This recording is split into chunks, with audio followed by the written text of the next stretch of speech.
Hey guys, Happy New Year. I hope everyone has a great year this year in 2015. It is officially the 1st of January. And I think I also did this intro in another video that I'm gonna post because I wasn't sure if I was posting it today or tomorrow. But, and I'm sorry about that, that was my dryer. But this is gonna be my December wrap up. I feel like I read a lot. It doesn't look like I read a lot, but I think it's because a lot of what I was reading was short stories. And these are totally going to be out of order, so I apologize for that. But the first thing was My True Love Gave to Me, which is 12 Holiday Stories, edited by Stephanie Perkins.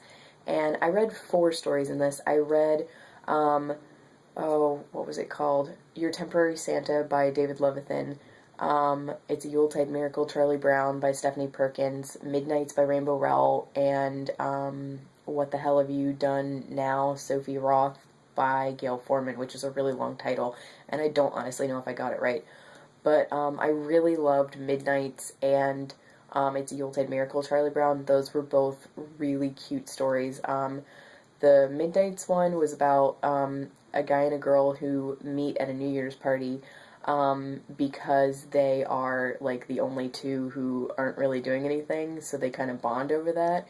And then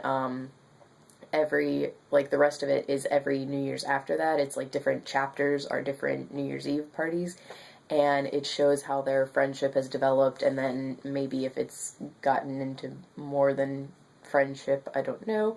I'm not telling. I do know, but I'm not telling. And it was just really cute and sweet and wonderful, and Rainbow Rowell feels in a relationship like nobody's business. Like, when she talks about a relationship, like you have all the feels, and you're like, oh my gosh, this is the sweetest thing ever, and it's just so cute. So yes, love Rainbow Rowell. And then It's a Yuletide Miracle, Charlie Brown by Stephanie Perkins was the other one I loved, and it was so good. It was about this girl who meets, she doesn't meet this guy at a Christmas tree lot, but she goes to a Christmas tree lot one day and hears this guy's voice who works at the Christmas tree lot, and his voice is like pretty much perfect, and she makes animation videos and she wants to put his voice in her videos, but she can't get up the courage to ask him to be in her videos. And I think also she wants to make sure that this guy's not a creeper before she does ask him, so she ends up, like, I think the first time she sees him is in November, and so she ends up going to the Christmas tree lot every day for a month. And of course, he notices this.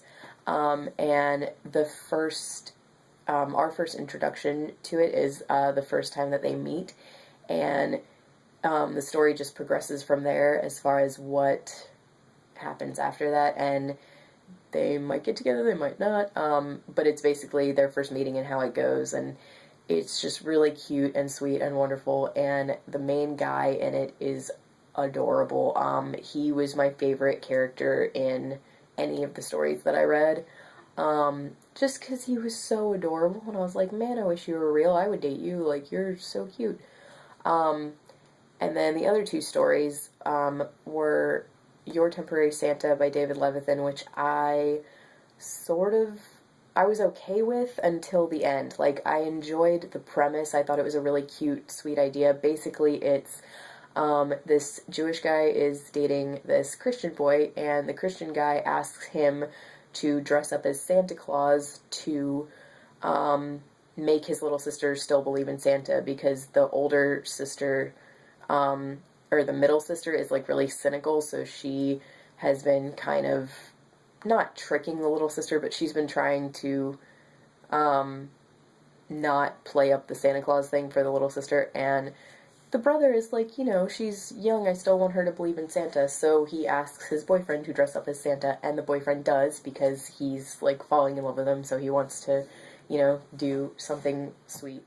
And it was a really cute, sweet idea. But then at the end, or towards the end, you like meet the middle sister, and she is the worst character. She like ruined the whole story for me. Because basically, I don't even know how to explain it. She basically like tells off the boyfriend, and says something like, it's not because you're a guy and you're dating my brother, I would hate you just as much if you were a girl. You just can't have him. And then that was it. And I was like, I'm sorry, what? Like, I was so confused. And I think it may have something to do with, like, the fact that their father, like, abandoned them when they were young. So since her older brother's, like, the only guy left in the house, she doesn't want to lose him or something. But it was a really, really poor way to pass that off. Like, it was just, this girl seemed like she was being a terrible person for no reason. And it was, I really didn't like her character, and that made me kind of really not like the story, unfortunately. Otherwise, I think I really would have enjoyed it, because I was enjoying it until that point. And then the last story I just didn't like, because I didn't really like the main character, I think. It was What the Hell Have You Done Now, Sophie Roth, and it's about this girl who is trapped at school for, not trapped at school for the holidays, but she's Jewish and her family celebrates Hanukkah, and it happens that the only time that she can go home plane ticket wise is after Hanukkah's already over. So it's the last night of Hanukkah and she's trapped at school, and she's kind of feeling a bit depressed about it, because her school is a very, I guess, Christian-centered school, or basically there's not a whole lot of Jewish kids there, so because of that, she's feeling really lonely, because she's got all of this Christmassy stuff around her, and she feels lonely because of it. And then she meets this guy who they just click immediately, because they both think that, like, all the well, okay, I don't know how to explain it, but basically they just click.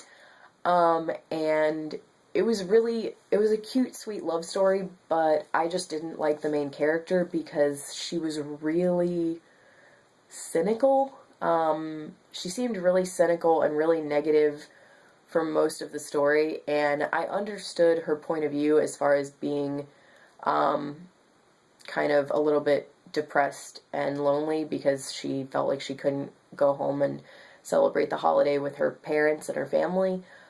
But just the whole story, like the whole time, even when this guy was cheering her up, she still seemed really cynical and just not like a very, like, not really like a person that you would want to hang around. So yeah, I didn't like her character, so that kind of ruined the story for me, which was really upsetting to me, because I really like Gail Forman's writing. I love If I Stay, so that was disappointing. But yeah, overall, this book was good, because I liked two of them, didn't like the other two, but that's okay. And I'm sorry that took so long. I wanted to do little mini reviews of those, so. And then the next thing I read was Hogfather by Terry Pratchett. I talk about this in detail, or at least in more detail, in my, Christmas Booktubeathon wrap-up, and I also talk about it in my top 5 of 2014, so I don't really want to say much more about it here. Basically, this was my first Discworld novel, my first introduction to the Death subseries, and I completely loved it.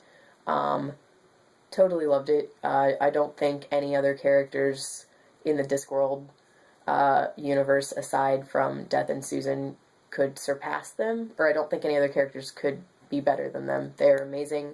The writing is hilarious. Terry Pratchett is a freaking genius. So love it.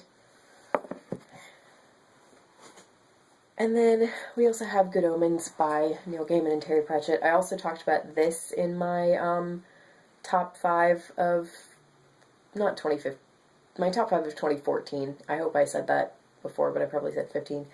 And again, I don't want to talk about this much because I want to do a legitimate separate review of this and the BBC radio adaptation.